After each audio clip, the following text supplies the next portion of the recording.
Step into the extraordinary with our bi-weekly Gem Roundup. Join us for a thrilling journey through the web's finest. Your ticket to excitement awaits. Story 1. Am I the a-hole for telling my girlfriend's friend to watch her mouth when she insinuated that my girlfriend isn't a real woman? I went on a dinner double date with my girlfriend's friend Amy, and Amy's boyfriend. We're all in our early 20s. My girlfriend hangs out with Amy quite often. I see her from time to time, but I've never cared for her cheeky attitude. The tipping point was tonight. Dinner was going all right until Amy's boyfriend innocently commented on how little my girlfriend ate. She usually gives me half her entree. After that, Amy, who doesn't stick thin like my girlfriend, snidely remarked that my girlfriend wouldn't need fake boobs if she ate like a real woman. I loudly told her to watch her fat deity damn mouth, and that her comment was both rude and unnecessary. Amy isn't overweight by most standards, but that adjective slipped out because of what she said prior. Many people turned their eyes toward us. My girlfriend and Amy's boyfriend tried to quell the ruckus, but Amy got up and told me to have fun with my Barbie doll before she motioned Amy's boyfriend to get up and leave with her. Don't worry, you pay before you get your food at this restaurant. My girlfriend and I talked about Amy. She kept saying that Amy and some of her friends make these comments all the time, and they don't mean them to be derogatory. I tried to convince my girlfriend that no friend would make those types of comments, and she's better off without someone like Amy in her life. My girlfriend still thinks that Amy didn't mean to hurt her with the real woman and Barbie doll comments, and I didn't read the room correctly. She told me she feared Amy not wanting to be friends with her anymore after my creating a rift between them. I couldn't get through to her no matter how much I tried. I tell you, I have trouble with this as well. Socially, I really had trouble growing up, and I have always had trouble telling whether someone's just joking and when they don't mean it, or if they're really just trying to get away with insulting me in public, and I'm sure a lot of people have that issue. It does sound like this is on the mean girl side, but I don't think this guy has enough information to really make that kind of a judgment. He probably should have kept it to herself and made a comment to the girlfriend and talked about it afterwards. And I think that's about it. I mean, it was rude, to be sure. If you really wanted to say something to Amy, should have said it outside of the meal. Probably just kept it out of the public space. What do you think? Story 2. I got attacked by a dog and the owner did nothing. Florida. I owe $120,000 in medical debt due to the emergency plastic surgery I needed on my face. I, 25 female, was attacked in a dog park by a pit bull. The dog park is an enclosed area where owners are supposed to watch their dogs off leash. It happened on February 3, 2018. The attack was classified as a level 1 trauma. I arrived at the dog park before noon with my 2 dogs. The dog was being aggressive toward my dog, a puppy, and before this, they were dry humping each other. I went to lift my dog to prevent a situation, but the pit bull turned on me. The last thing I remember is it, and there's like asterisk marks, I don't know what the word is. I remember me being on the ground covered in dirt and mauled for like 3 entire minutes.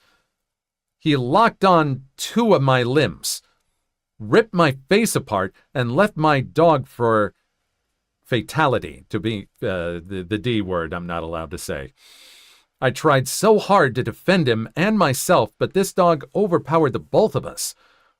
I was rushed to the emergency room, given an immediate mic of fentanyl for the road, but even that couldn't calm the pain, which is really the only thing I can remember for the aftermath part. I almost went into cardiac arrest from the rate my heart was pumping, is what a nurse told me. I wasn't aware of the extent of my injuries, but I couldn't see from my left eye. A few days later, I woke up and found out. Several of my nerves had been severed from this attack. Since it was an emergency procedure, the medical cost is exponential. Right now, I'm working every hour I can. I'm in counseling. I find it hard to be anywhere in public where dogs can be alone. I cannot go into the sun because my face scars darken so easily, and my self-confidence has been ruined. Is there any way the dog owner, I know who she is, can be responsible for the medical fees I'm faced with? Can't give you legal advice. Someone else would probably have to help you. At least we know you're in Florida. But yeah, it does sound like, to me, it sounds like there should be some way for this dog owner to be responsible for it. You just absolutely lawyer up. Find someone. I'm sure someone here is going to comment. Get all of your medical stuff together and get all the witnesses. Talk to the people that took you to the hospital and just lawyer up. Do what you can. I believe you deserve compensation. Story 3. A picture is worth 1,000 burns. So I had been with Ben for 18 years before I'd finally had enough and asked for a divorce. He moved several hours away near his mom. Also meant he left me to raise our kids by myself with little child support and never seeing the kids. I decided it was time to have a family portrait done, as it had been a while. We went and had a sitting. As we were looking through the digital images to pick out what to order, my oldest asked if we could send one to Grandma, his mother. I told her that I didn't think Grandma would want a picture worth me in it, but I would be happy to order her a picture of just the kids on it. My oldest swore Grandma would want me in the pics and always made sure to ask about me and how I was doing. Heard from Ben's best friend that he hated the fact his mom told him he messed up, the best thing that ever happened to him, and that she still remained friends with me on Facebook. I was kind of surprised. My ex was extremely verbally and emotionally abusive to me during our marriage, which is why I ended it. I never knew his mom actually thought so highly of me. Only ever saw her a couple of days a year at Christmas. No issues, just never grew close. So my oldest calls up Grandma right there in the studio and asks her if she'd want a picture with me in it or with just the kids.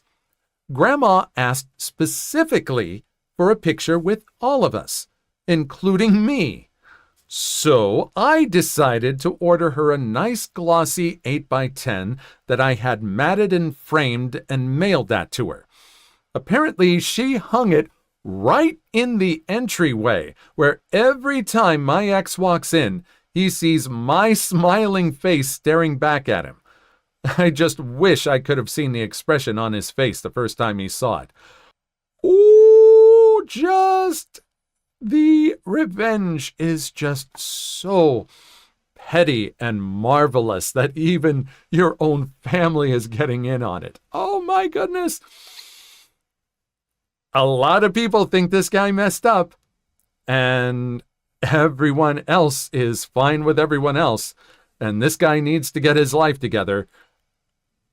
I wonder how this mother felt about this guy moving so close to him and the talks that they have. I can only imagine the discussion that happened upon the ex seeing this picture.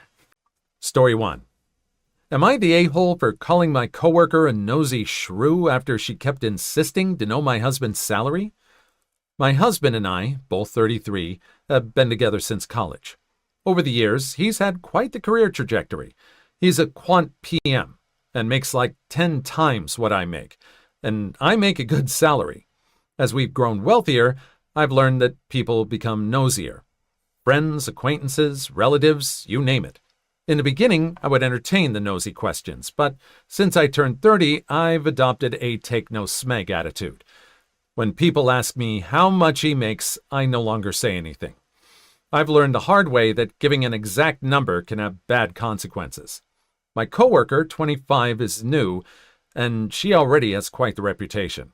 Very chatty, catty, gossipy, you get the gist.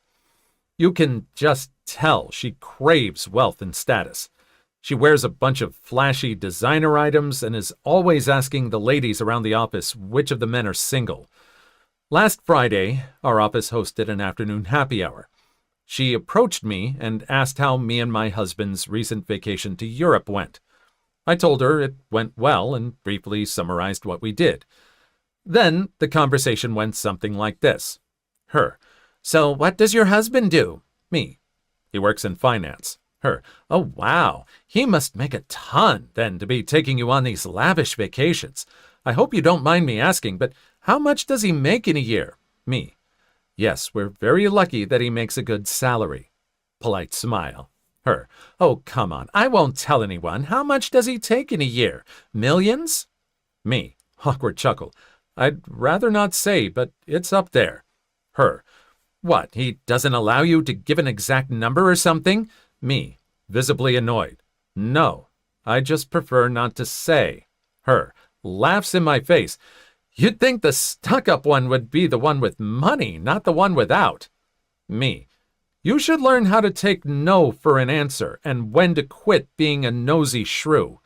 It's a valuable lesson." Then I smiled at her and walked away. Later on, I had a few coworkers reach out to me and say that she was crying and left early and that I should apologize for calling her a rude name. I refused. I told my mom, and she said I was too rude to the new girl and that she's young and might not fully understand salary talk. I think she's old enough. Husband is fully on my side, but said maybe I should apologize for the sake of office politics, which I somewhat agree with, but still, am I the a-hole? I think the name was a bit too far. Calling her nosy is right on the cusp. It's pretty accurate, though. Maybe you should apologize for the name. But I still think you were right to keep your stance when this woman is blatantly just asking about your money issues in something that she just has no business asking about at all. Story 2. Sometimes the customer is wrong for unrelated reasons. Due to the well of my friend's Def Not an Axe Unaliver date recommendations drying up, I have turned to that most sacred of modern relationship institutions: online dating. As a very busy person trying to get in with other very busy people, I prize honesty and directness above all else when it comes to profile creation. I include full body shots in my photos, try to minimize the use of MySpace angles and selfies, and write at the very top of the summary/caption/profile that I am fat. Not curvy, not thick, not lots of love. I'm fracking fat. I'm not ashamed of it, but I also know that weight is a deal breaker for lots of people. I don't want to waste anyone's time.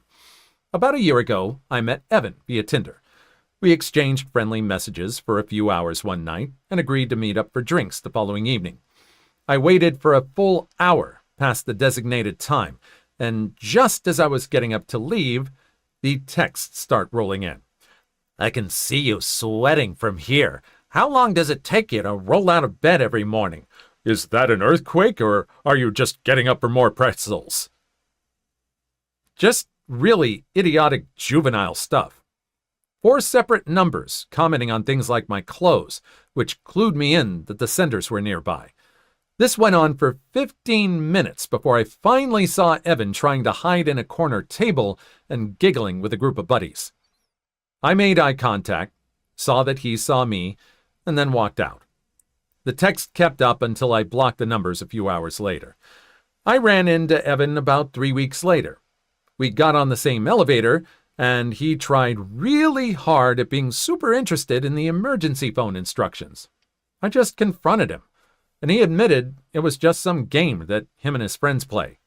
He knew I was fat before agreeing to meet up. They all did, because that's what they do. Match up with fat women, then either ghost them or troll them at the meetup. It was also kind of obvious he'd never seen any consequences from this hogwash, as he was sweating pretty hard and looked more humiliated than I felt. I just said whatever and walked out, expecting to never see him again. About a month ago, some local foodie wrote a great review of the restaurant I own. "You own? Great job!" And we've been slammed ever since. In the past, I stayed mostly in the kitchen, but I've been doing more and more front-of-house stuff lately, and Valentine's Day I was working a bit of a split between the two. I saw Evan just as he was pushing in his date's chair. My name isn't in the restaurant, and he didn't see me. I checked the section up at the hostess stand and saw that one of my favorite old-timers, Nan, was going to be his waitress. I went to the bar till, took out $400, put it in her hands, and said, "This is going to be your only table for the rest of the night. You are going to make this the worst date he has ever been on." She spilled every single thing she brought out to the table all over him. I was waiting for him to blow up on Nan, but he bottled it up, obviously trying to make a good impression on his date. She seemed like a perfectly lovely lady. I told Nan to make sure everything was good for her and terrible for Evan. She poured ice water on his private parts. She smacked the back of his head with the edge of a tray, spilled soup on his shirt, dropped every fork he asked for. I personally oversalted his food, used the smeg liquor for his drinks, used flour instead of sugar on his dessert. To be honest, I don't know why he didn't just walk out. He must have really wanted to hook up with this woman. Finally, he cracked, demanded Nan find the manager and bring her out. I was only too happy to emerge from the kitchen with my chef's coat and say what, I'm not ashamed to admit, I'd been planning out all night. I would have said hi earlier, but I didn't want the earthquake to disturb your dinner. I will savor the look on Evan's face for the rest of my life. He was a little too flummoxed to explain, so I pulled a chair up to the table and introduced myself to his date, Amanda. Told her how I met Evan. Showed her some fun old messages. Then I told her I'd give her a voucher for a free meal on her next visit and told Evan to get the frack out and never come back. Ooh, revenge is a dish best served cold and oversalted and spilled onto the person's lap and just bonked on the back of the head when you arrive and all sorts of stuff. Excellent story. Story 1. Am I the a-hole for asking my brother to pay $30,000 for my engagement ring? I hosted a family dinner over the weekend. My brother brought my nephews, 4 and 8, over as well. I used to wear my engagement ring all the time, but lately I keep it in my walk-in closet and mainly wear it for special occasions. While I was cleaning up the dinner table, my nephews went to go play while the adults were still in the outdoor patio, outdoor kitchen area. My brother was not supervising his kids. During this time, my nephews went into the master bedroom without anyone knowing and started playing with everything, including my engagement ring. When we came to look for them, they panicked because they knew they weren't supposed to be upstairs, ran into the master bathroom, and flushed my ring. We called a plumber in case it was somehow in the U-trap of the toilet and not actually gone, but nope. Unfortunately, it was gone for good. We still had the original receipt, so I called my brother. I emailed him a scanned copy as proof of the cost and asked him to reimburse me for the ring my nephew flushed. Immediately, he started calling me an a-hole because we were family and he was just a child. He has refused to repay the cost of my ring. I told him I'll be taking him to court for this, and now my entire family is blowing up my phone saying families shouldn't sue each other and just let it go. Families shouldn't also play with other people's things when they've been told that's not where they're supposed to go. Really entitled. I mean, $30,000 is a big chunk. At least part of it or something. Are they expecting the fiancé to pay for another $30,000 engagement ring? No, they need to accept some responsibility for their kids too and start watching them. Story 2. I purposely farted in front of a guy at the gym because he wouldn't take no for an answer. So a few things. I go to the gym to work out and decompress. I don't see it as a place to be social. I wear large over-ear headphones. I was at the gym and just finished one of my sets for deadlifts when a guy walks over. This is something I'm used to, despite how much I dislike it, and he starts talking to me, and I'm able to pick up on his flirting. I'm polite and waiting for the proper moment to end the conversation. When he asks for my number, I decline. He keeps talking and going into the usual shtick of, why not, and come on. At that point, I'm very uncomfortable and also annoyed because my workout timer has already gone off and it's past time for me to start my next set. I put on my big girl pants and tell him he's making me uncomfortable and I just want to finish my workout. Does he leave? No. He keeps talking now, going on about how he didn't mean it like that and he's not a bad guy. No actual apology to be found. Now, during this entire interaction, I've had to fart. I was being polite and holding it in until he left, but seeing as he's not, I think, well, I know a way to get him to leave. As he's still talking, I let it go. It's silent but rather smelly. It only takes about 2 seconds for him to catch a whiff. He stops talking, and the face he makes is so much that I have to bite my lip to stop laughing. That's when he gave me a look of, are you serious? And then finally leaves, and I'm left alone to finish my workout.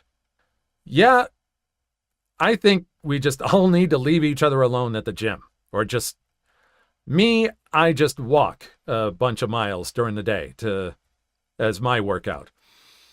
But yeah, I can understand when someone doesn't want to leave you alone. This is happening to everybody. It's not just women. There's guys too that are being told, they're being accused of stuff by girls. It's all, I don't know. I mean, I guess just invest in some home gym equipment and really get that workout to yourself. Story 1. Am I the a-hole for giving my husband only 3 days to return my jewelry set that he gave his brother's wife as a wedding gift? I, female 36, have always been into jewelry.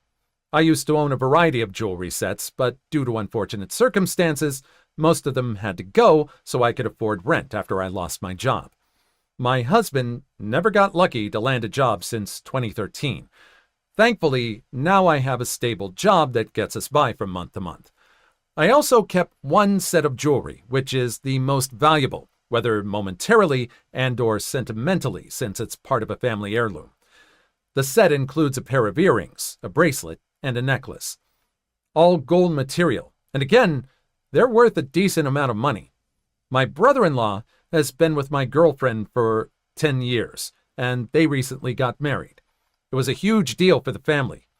My husband wanted to get them a decent wedding gift and tried borrowing money from friends and neighbors, but got turned down. He kept stressing out about it for weeks, and just the other day, the wedding was days prior and the groom and bride are off on their honeymoon, I discovered that my jewelry set was gone. I freaked out after my husband nonchalantly said that he gifted it to his brother's wife as a wedding gift. I was fuming. I asked, how could he? And he replied that he had no money and nothing of value to give the newlyweds, and besides, that set had been sitting in the closet since July 2019, and I never wore a piece of it, so he figured I'd forgotten about it, but he said he'll figure a way to pay me or get me a similar one once he starts working. But I very loudly told him absolutely not and gave him 3 days, just 3 days, to return the set, or I'll stop paying for everything in the apartment. He looked puzzled, like he couldn't believe I was serious. He said he doesn't want to cause an issue, but I said it's already there, and if he doesn't want issues, all he has to do is contact his brother or his wife and retrieve the set or go get it himself. He tried to twist the argument and offer the same solutions as mentioned above, but I refused. I said I just want my set back, and he has 3 days only. He kept talking about how tasteless and disrespectful it'd be for him to retrieve a wedding gift, and said this will damage his relationship with his brother and family, and also how impossible it was to retrieve the set in 3 days when the couple are on their honeymoon in another country. Am I an a-hole for this? He said I was financially abusing him by threatening to stop paying for anything, knowing I'm the breadwinner. Also, he refused to give me their new contact info to retrieve the set myself.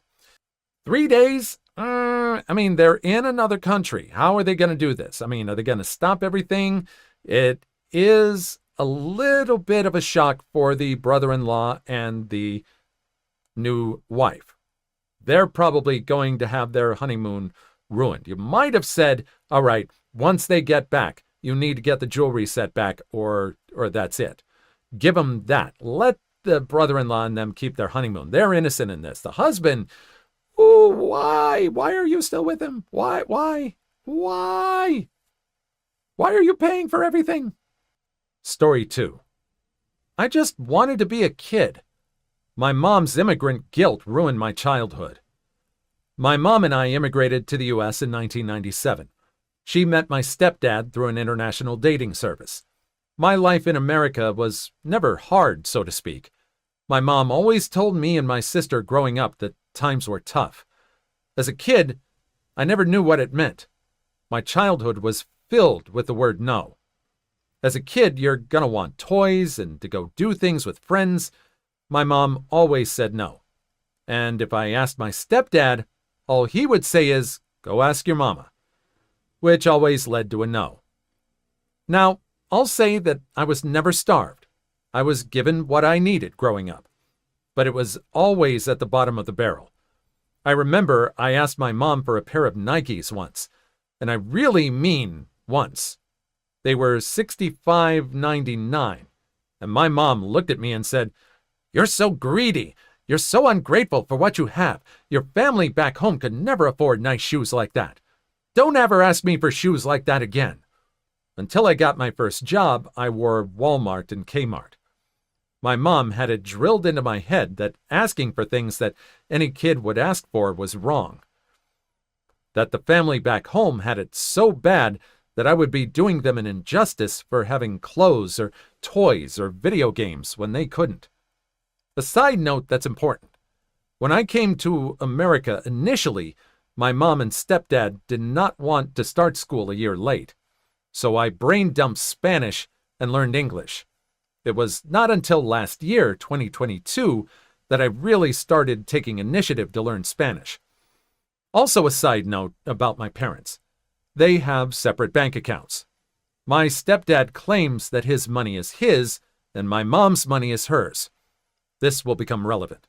Also, my mom would never pay for a ticket for me to visit our home country because she said it was too expensive and that I didn't speak Spanish anyway. It got to the point where I was very fluent in conversational Spanish. My original plan was to surprise my mom. I practiced by getting in touch with family members back in our home country. I was talking to one of my cousins, and I asked her how her day was. She said it was okay, but she was waiting for the wire from my mom. At first, I thought that was some sort of slang that I was not familiar with, so I asked her to clarify what she meant. She then tells me that she was waiting for my mom to send $800 down to them, and that they were waiting at a Western Union for her MoneyGram to come in. At first, I thought something was wrong, so I offered to help. My cousin says, "No, your mom does this every month." I asked again if something was wrong. My cousin said no, so then I asked how long has my mom been doing this. She said since 1999. I asked her if it was always $800. My cousin explained that every month is a little different, but it's always been at least $600 a month. I said, all right, and called my mom.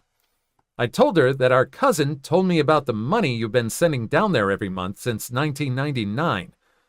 She said, yeah, it's for your grandmother's medicine. I called her out. No, it's not. You send them money because you feel guilty about living in America and they can't. So you send them money every month and they'll spend it on the same things you've told me I wasn't allowed to have because I was greedy. I told her that during the conversation, I asked my cousin what type of clothes and shoes they wear. They said all the name brands that I was never allowed to look at. They took vacations on my mom's dime to Brazil, Peru, and Puerto Rico, while I missed every single school field trip that required money. I got a job at 14 so I could help with groceries and buy my own clothes because I felt that I was costing my mom too much money. I explained that according to them, she would send at least $600 a month down there. That would mean that she has sent over $170,000. I told her she could have helped me and my sister get through college, but instead we had to take the student loan route. I asked her this question: is the reason you never bought me and my sister tickets to go visit was because you didn't want us to see the truth? Her reply: I brought you to America. You had it better than all of them. You're just ungrateful. I said, no, I just don't feel guilty about being here. If they really wanted to come here, they should have used the $170K you sent them. If you've made it this far, you might be wondering where my stepdad is in all of this. His belief is if the conversation is about money, then that it's not his problem. It was never about the clothes or the shoes. I just feel so betrayed because I wanted to experience what other kids around me experienced. Not everything, but something. As a kid, I was made to feel terrible about wanting anything because I supposedly had it better. I handed my mom my paychecks for years thinking times were just too tough, just to find out that I had nothing to feel guilty about. I feel like my childhood was taken away from me because I wanted all the things a normal kid asked for. That is very hard to accept. Sure, they might come from a country where they probably don't have it as well as you have. But the mom was wrong for just taking your paychecks like that and not letting you know the truth of what the situation is. Now that you know how to work for yourself at least. And at least you can provide those things for yourself. You might have some things to catch up on. But, now you know, and at least you're on a path to being able to live on your own. Story 1. Am I the a-hole for yelling at my sister-in-law on her wedding day? My girlfriend Joy has been working as a nanny for about 4.5 years. Children seem to love her, and as of now, she has no intention of changing careers. My sister-in-law, Hope, seems to hate nannies. I've heard her make comments like, real moms don't need a nanny, or nannies break families apart, etc. At first, Joy tried to defend parents that hire nannies, but she just shrugs her shoulders now. Hope's hatred of nannies has begun to affect Joy. According to her, Joy is the type of nanny to attract unwanted attention and the home-wrecking type. These comments make me uncomfortable, but Joy, for the most part, seems unbothered. I've asked Hope to stop, and we've both distanced ourselves from my family. Despite my relationship with Hope, Joy and I were invited to their child-free wedding. It was a beautiful ceremony, and I wish Hope and my brother Carl the best. Carl has a 5-year-old son and a 7-year-old daughter from a previous relationship. Though they are both amazing kids, they're still kids who like to run around, play, and have trouble keeping quiet. Carl and Hope didn't hire anyone to help watch over the children and didn't seem to bother to check on them. At one point, my nephew fell down and started crying, and Joy, who was the closest, helped him up and cheered him up a bit. From that point on, they were both attached at Joy's hip, and we became the unofficial babysitters. Joy was a great help. She made sure the kids stayed clean for pictures, ate, and weren't disruptive. I don't think Carl or Hope checked in on them once, though Carl sent me a few texts checking in. Joy also has a higher tolerance level, as I was more annoyed with the situation, but she asked me to not make a fuss. When it was getting late, I called Hope and told her that we were leaving. By this time, the kids were tired and had dozed off in a room. Hope came in and was very upset with Joy, saying that she was trying to ruin her family by being a better mother than her and claiming her children, my niece and nephew, as her own. Now I was a little agitated, so I yelled at Hope to shut up, not in public, but there were a few family and friends around, and we left. Carl sent me a dozen texts about how I ruined his wife's and his wedding night, as Hope was too sad or embarrassed to do anything. My mom also called me out for yelling at the bride. I feel a little guilty for not apologizing and ruining the wedding. Yeah, I would say either confront her and not yell and just be stern with her, but also just save it for another day and just let them have their honeymoon and their wedding. It's kind of selfish of the groom, Carl, to call him out on this just because she didn't want to do anything on the wedding night. That's kind of, yeah, I mean, it's your wedding night, but it's still kind of like selfish if that's the only thing that got ruined. Probably could have come for later, but standing up for your girlfriend who really helped with the wedding and helped with the kids, standing up for her was still definitely the right thing to do. Story 2. Entitled Dad Shocked at Breastfeeding. I was with my little baby with a checkup visit in a children's polyclinic. There is a nursing room with 2 comfy chairs. It's a long, narrow room arranged like this.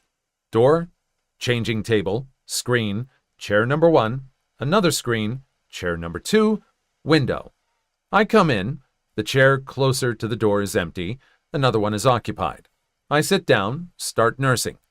Mom from the chair number 2 soon leaves. In comes another woman with a baby and her husband. He enters first, passes the first screen, sees me mid-process. I'm not giving a care. He turns around without a word, not even checking the second chair, and walks his wife out the door. And as he closes it, I hear him saying loudly, "Did you see that? She didn't even put away her boob." I get it. A supportive husband follows his wife and kid to the doctors and stuff, but did he really enter a nursing room and expect women in here to hide their breasts to not disturb him? This is a nursing room. There are going to be boobs out. Parents are going to be nursing their kids. You should have expected this. I don't know why you think you deserve special treatment. Until you can provide milk for your kid, I don't think you should have a say in anything. Story 1. Am I the a-hole for walking around my house naked? My girlfriend works mornings, so I have the house to myself. And what do I like to do? Walk around naked. My girlfriend and I are the only 2 people who have the keys to the house, but she has a habit of lending her key out to her friends. I don't have a problem with that. My only problem is that she doesn't tell me when she does it. So one morning, I'm walking around naked, and I hear somebody open the door, and I think it's my girlfriend home early. But instead, I see one of her friends, and I ran to the bedroom and threw some clothes on. We had a laugh about it, but my girlfriend got ticked when the friend told her and joked that I had a nice butt. My girlfriend snapped at me later and told me to stop walking around naked. And I told her to tell me if she lent the key out to anybody, so at least I can expect it and put some clothes on before they came. We agreed. I kept walking around the house naked because, it's my house, and I have the whole place to myself. Guess what happened? The door opened one day, and her friend, the same one, came in. So yeah, my girlfriend is ticked and says that I'm the a-hole. But if she would have told me she had lent the key out again, her friend wouldn't have seen me naked. Again. Yeah, exactly. You 2 talked about it. You like walking around naked, and she doesn't give you a heads up when she lends out the key, and she agreed to let you know when she lends the key out again. And this is her fault. It's your house. You like to do what you like to do. And why is she lending her key out to strangers anyway? I mean, well, not strangers. This is her best friend, but you never know what other people. If I had a house, I'm lending the key out to nobody. If someone has a key to my house, they're paying me rent. Story 2. Stepmom asks about my tattoo, then makes it about herself. Necessary background. I, 35 female, lost my biological mom to drowning when I was 5. My dad raised me and my sister solo for years, but remarried when I was 12 or 13. Stepmom, now 58, was verbally abusive, jealous of my relationship with my dad, and jealous of my closeness with any family members on my mom or my dad's side. She also hated that I refused to let her adopt me. I just never saw her as a true mom. I didn't think she liked me. She scared me more than making me feel safe or happy, and she showed blatant favoritism to her bio son because he could just run to his dad if he doesn't like it. You're stuck here. Anyway, my dad passed away of lung cancer in 2010. I stayed in touch with my stepmom because I genuinely love my stepbrother and his wife and kids. I'm very low contact. My sister is no contact with stepmom. I held off seeing her for years by using COVID, but finally ran out of excuses and she came to visit after Christmas for a long weekend. As she had not seen me in person in a few years, she noticed the new tattoo I had. It's 3 simple line drawings, one of a tree, one of crystals, and one of a robot. She asked what they meant, and I said, well, the tree is for my mom, since one of the few memories I have of her is when she taught me to climb a tree in our yard. The crystals are for Dad, because he was a geophysicist and a rock collector and loved to dig for quartz crystals in Arkansas. And the robot is for my nephew, my cousin's son, who passed away when he was 6. He had drawn me the robot one of the last times I saw him. She paused and sat back, and then responded, so, deity forbid, if I get hit by a bus tomorrow, what would you get for me? I was so hurt, but also not surprised. She's made comments before to the tune of, do I have to pass away to get you to appreciate me? So it wasn't totally out of the blue. But it made me so mad that there was absolutely no empathy, no compassion. It was all, well, what about me? Don't I deserve a memorial? You have to wonder what lack of self-reflection she has when she showed the reason as showing favoritism to the son is, well, he could always run off to Dad. The mother admits she's kind of difficult to get along with. And something that personal, oh my goodness, and just demanding to be a part of it. No! Just awful. Story 3. I left a dirt stain on a man's white Nikes because he wouldn't move his feet on a flight. I was flying home from a work trip on AA. Now, on this flight, a man sat next to me. He wasn't super tall, about average in height. He needed to go to the bathroom, so I got up, let him out, and got up again to let him in. As I sat back down, my leg hit him. I looked down to see his leg about halfway into my aisle, leaving me with about a third of the space I had. I'm thinking he's going to move, but he's got plenty of space because he doesn't have a bag under his seat, but keeps it there. I'm sitting on the side saddle in my seat at this point. I look at him, then at his leg, then back at him. He blatantly stares at me, then pulls out his phone and just starts playing on it. So what I do is lift my foot and place it over his foot, setting the dirty sole of my Converse on what looks like his new white Nikes. Fabric ones, too, not leather. He immediately whips his head up at me, and I, following his example, pulled out my tablet and started reading. He pulled his foot away and had a nasty attitude the whole plane ride. But I got my space back. Yeah, well, at least you got everything resolved by yourself. This is one of those things where it just seems to be the trend now of just inconveniencing everyone on a flight because someone themselves seems inconvenienced. But yeah, really, you have to leave space for everybody, especially depending on where you sit, how crowded everything gets. There's not that much room. Story 4. Am I the a-hole for making my oldest pay back a $3,000 dress she ruined? My oldest, Bethany, 16, has a step-sibling, Maria, 14, almost 15. Bethany and I are white, while my husband and Maria are of Mexican descent. They have been in each other's lives since they were 6 and 7, and overall the relationship is good. Until recently.